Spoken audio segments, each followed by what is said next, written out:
Kính chào các bạn ngày hôm nay thứ Năm ngày 13 tháng 2 năm 2020. Kính mời các bạn xem bản tin Hiệp định Thương mại thông qua, Phú Trọng khó ngủ vì công đoàn độc lập. Nghị viện châu Âu vào hôm 12 tháng 2 năm 2020 đã chính thức thông qua Hiệp định Thương mại tự do với Việt Nam, mà viết tắt là EVFTA, bất chấp vấn đề về nhân quyền. Tỷ lệ bỏ phiếu cho hiệp định này là 401 phiếu ủng hộ, 192 phiếu chống và 40 phiếu trắng. Đây là hình ảnh phiên họp của Nghị viện châu Âu đã tiến hành bỏ phiếu thông qua Hiệp định Thương mại tự do với Việt Nam vào ngày 12 tháng 2 năm 2020. Với Hiệp định Bảo hộ Đầu tư là viết tắt là EVIPA, Nghị viện châu Âu bỏ phiếu 407 ủng hộ, 188 chống và 53 phiếu trắng. Hiệp định Thương mại tự do được châu Âu gọi là thỏa thuận tham vọng chi tiết hiện đại nhất mà châu Âu đã từng ký với một nước đang phát triển. Nghị viện châu Âu tuyên bố rằng thỏa thuận thương mại với Việt Nam có thể bị tạm ngừng nếu họ vi phạm nhân quyền trong tương lai. Còn với Hiệp định Bảo vệ Đầu tư thì trước khi có hiệu lực còn đòi hỏi quốc hội của từng quốc gia trong tất cả các nước ở châu Âu phải bỏ phiếu và thông qua.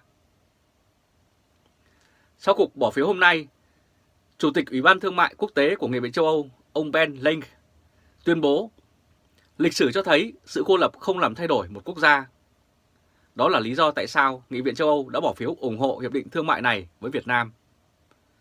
Với nó, chúng tôi tăng cường vai trò của châu Âu tại Việt Nam và khu vực, đảm bảo rằng tiếng nói của chúng tôi có trọng lượng hơn trước.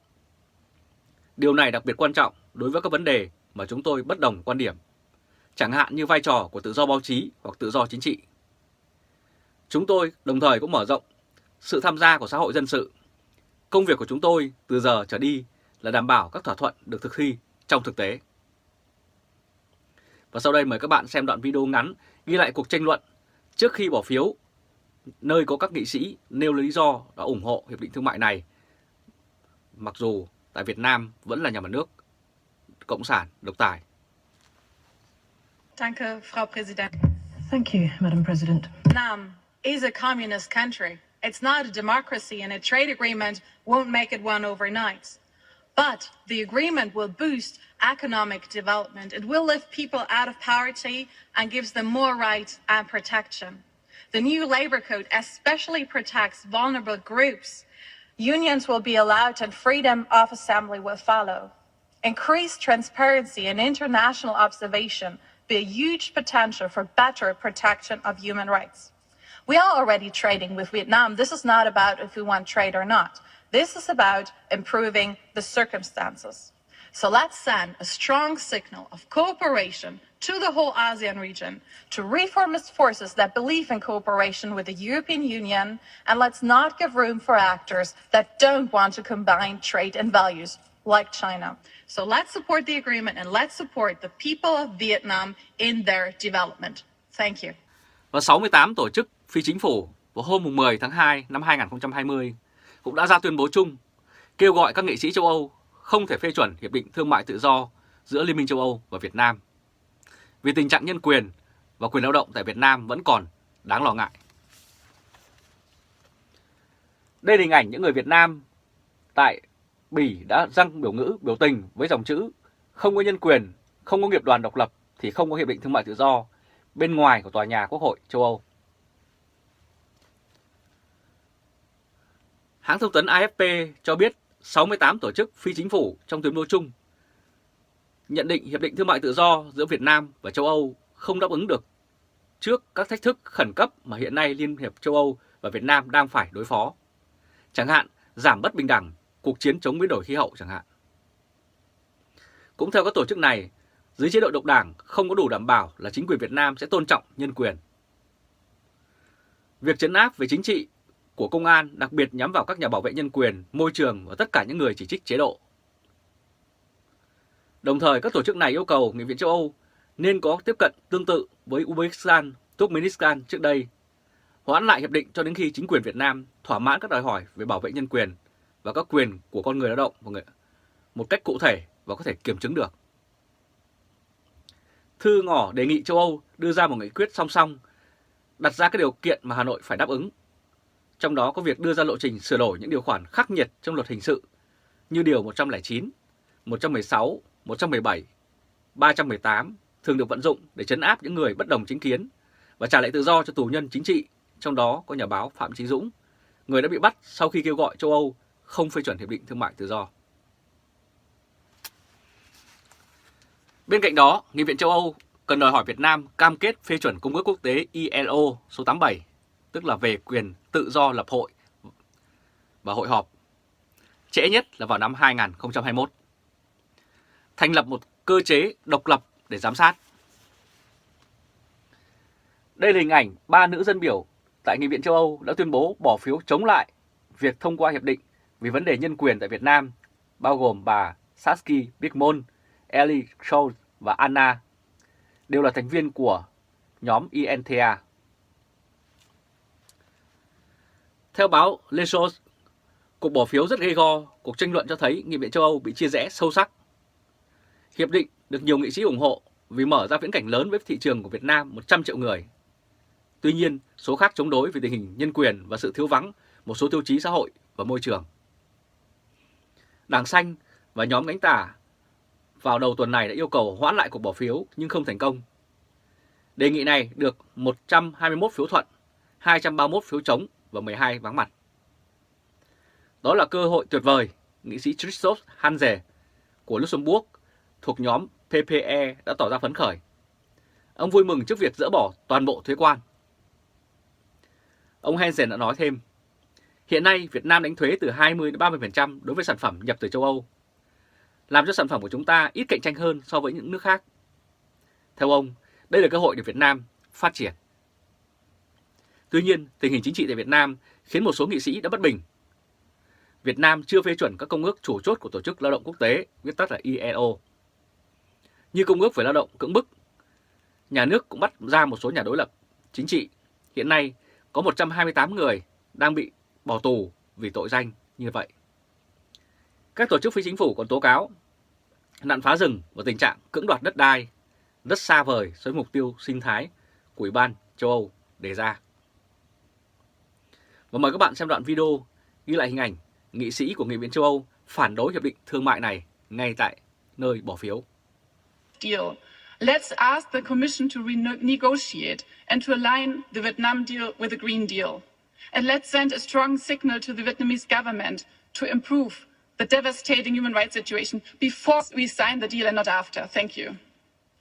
Thank you, Madam President. Yeah, this Parliament decided in November that the Paris Agreement should be anchored in all chapters of our trade agreements. And this Parliament decided in December that all our trade agreements should have enforceable environmental and social standards. And also, this Parliament considers itself to be at the forefront of human rights. And yet, the majority of this House is ready to vote yes on the trade and investment deal with Vietnam. In a situation where human rights are deteriorating in Vietnam, and the numbers of political prisoners has been on the rise since 2016. In a situation where civic and political rights are systematically being cracked down. And in a situation where the deal on the table still does not contain enforceable social and environmental standards. And not only the Social Democrats in this House always pretended that this was a red line. I understood that there is a majority in this Parliament to make trade more sustainable and climate-proof, which is good. But dear colleagues, we really make a fool of ourselves if we then, at the first best opportunity, give in and let a trade deal pass that does not live up to the Green Deal. I urge you today, say no to this deal. Let's ask the Commission to renegotiate and to align the Vietnam deal with the Green Deal. And let's send a strong signal to the Vietnamese government to improve the devastating human rights situation before we sign the deal and not after. Thank you. Như vậy, sau 10 năm đàm phán, thương thảo, rà soát pháp lý và giải quyết nhiều vấn đề phát sinh liên quan đến thẩm quyền phê chuẩn, nhiều người đã đặt ra hy vọng Hiệp định Thương mại Tự do sẽ giúp nâng tầm kinh tế, đẩy nhanh tiến trình cải cách chính trị ở Việt Nam và cải thiện đời sống của người lao động. Đây là hình ảnh bảng điện tử thông báo kết quả hội nghị bỏ phiếu cho Hiệp định Thương mại Tự do với 401 phiếu ủng hộ, 192 phiếu chống và 40 phiếu trắng. Theo đó, thì ngay sau khi Hiệp định Thương mại Tự do có hiệu lực, châu Âu sẽ xóa bỏ thuế nhập khẩu đối với khoảng 85,6% dòng thuế, tương đương với 70,3% kim ngạch xuất khẩu của Việt Nam sang châu Âu. Và sau 7 năm thì tất cả các mặt hàng đều được xóa bỏ thuế. Lợi ích cụ thể của việc này đặc biệt có ý nghĩa khi châu Âu liên tục là một trong hai thị trường xuất khẩu lớn nhất của Việt Nam hiện nay. Bên lề hiệp định, bà Steven Han, thành viên của Nghị viện châu Âu cho hay, bà ủng hộ Hiệp định Thương mại Tự do vì thỏa thuận này đem đến nhiều sự bảo vệ hơn cho người dân, mặc dù Việt Nam vẫn là một nhà nước độc tài cộng sản. Bà nói Việt Nam là một nước cộng sản, không phải quốc gia dân chủ.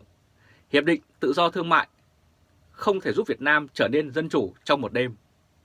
Nhưng thỏa thuận sẽ giúp đẩy phát triển kinh tế Việt Nam. Nó sẽ giúp người dân thoát khỏi cảnh đói nghèo và mang lại cho họ nhiều quyền và sự bảo vệ hơn. Bộ luật lao động mới giúp bảo vệ các nhóm dễ bị tổn thương, công đoàn được chấp nhận và sau đó là quyền tự do lập hội. Sẽ giúp tăng tính minh bạch trong sự giám sát quốc tế và tiềm năng to lớn để bảo vệ nhân quyền tốt hơn. Chúng ta đã giao thương với Việt Nam và vấn đề không phải là bạn có muốn giao thương hay không, mà là vấn đề cải thiện tình hình. Chúng ta hãy hợp tác mạnh mẽ và toàn bộ khu vực châu Á để cải tổ các lực lượng tin tưởng và hợp tác với châu Âu.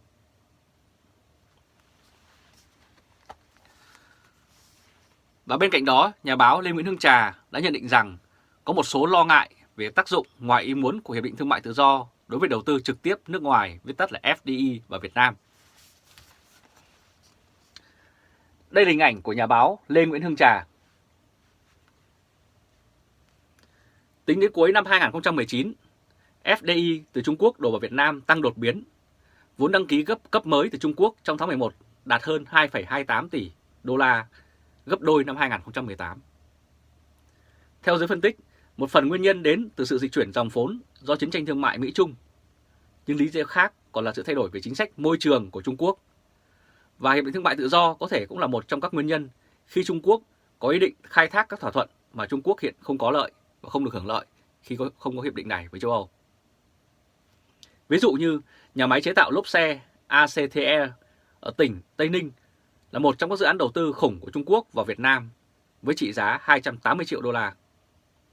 Vừa vận hành vào tháng 11 năm 2019, dự kiến mỗi năm sẽ cung cấp tới 2,4 triệu bộ lốp radial toàn thép cho thị trường. Sau khi Hiệp định Thương mại Tự do có hiệu lực, tận dụng môi trường pháp lý mới cho thị trường châu Âu, Trung Quốc giờ đây có thể cạnh tranh trực tiếp với các nhà sản xuất lốp xe vật lý lớn nhất châu Âu, ví dụ như Michelin. Nhưng hôm nay vẫn còn phải chờ xem khi dịch cúm viêm phổi đang đe dọa phá hủy chính trị, kinh tế Trung Quốc, đẩy Trung Quốc vào một thảm họa suy thoái lớn hơn. Sau khi Hiệp định Thương mại Tự do được thực thi, Việt Nam sẽ là địa điểm hấp dẫn và tiết kiệm chi phí nhất cho đầu tư trực tiếp nước ngoài FDI so với các nước khác.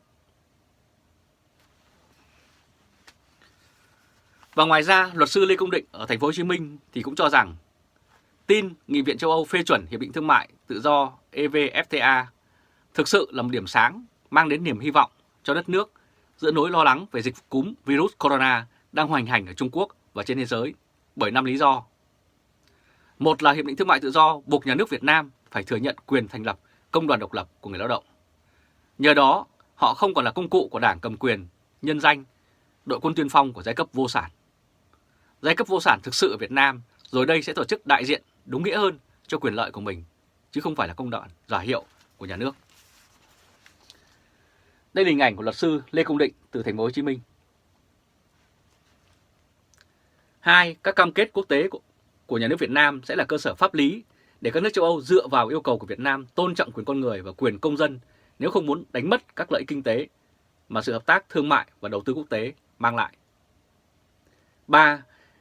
Hiệp định sẽ buộc nhà nước Việt Nam phải cải thiện hệ thống pháp luật theo hướng hiện đại hóa và tuân thủ các nguyên tắc pháp quyền quốc tế hơn, nếu không muốn bị các nước châu Âu khởi kiện tại các cơ quan phân xử tranh chấp đầu tư quốc tế.